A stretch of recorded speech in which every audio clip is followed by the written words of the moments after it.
جی دیکھیں، پہلی بات تو یہ ہے کہ میں یہ سمجھتا ہوں کہ جب کوئی گھوڑا گر جائے تو اس کے اوپر تو چونٹیاں بھی چڑھ دوڑتی ہیں، تو ہوں یہ اخلاقی طور پہ ہی بات درست نہیں ہے کہ جب ٹائم تھا بات کرنے کا اس وقت آپ نے نہیں کی اور آج کی ہے۔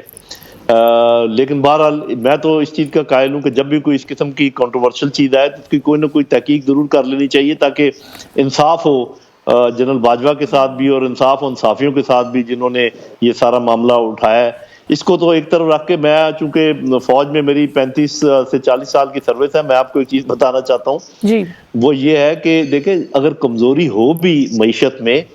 تو اس کا امیجیٹ افیکٹ سٹینڈنگ آرمی پہ نہیں پڑتا ہے۔ وہ جو 20 سال کی ٹریننگ ہے، وہ جو آپ کے ریزروز ہیں، جو آپ کے ہتھیار ہیں، وہ ایسے تھوڑی ہوتا ہے کہ ایک سال میں ان میں خرابی پیدا ہو جاتی ہے، ٹریننگ ختم ہو جاتی ہے، جنگ لڑنے کے طریقے بھول جاتے ہیں۔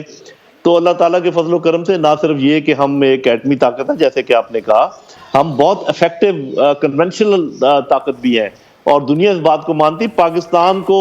یہ آپ سمجھیں ہمارے سر یہ سہرا جاتا ہے پاکستانی فوج کے عوام کی مدد سے، جس افریت پر ہم نے قابو پایا ہے، یہ جو ٹیررزم کا تھا، بہت کم ملک یہ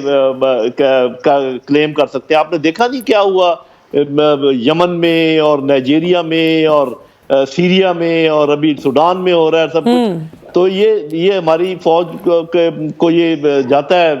ان کے یہ کراؤن کے، انہوں نے سب کچھ کیا آف کورس عوام کی مدد سے۔ اور یہ بھی میں بتا دوں کہ ایک تو یہ صرف آپ کے شاید سارے سامعین یا ناظرین نہ سمجھ سکیں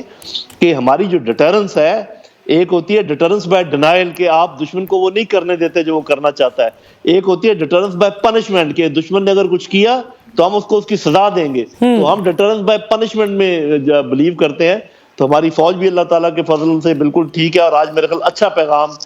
دیا ہے آرمی چیف نے۔ اور یہ جو چیزوں کو ملا جلا کر بیک گراؤنڈ کے بغیر بات چیت، مختلف جگہوں کی چیزیں جوڑی گئیں، میرا خیال یہ صحیح کوئی مناسب بات نہیں ہے۔ جی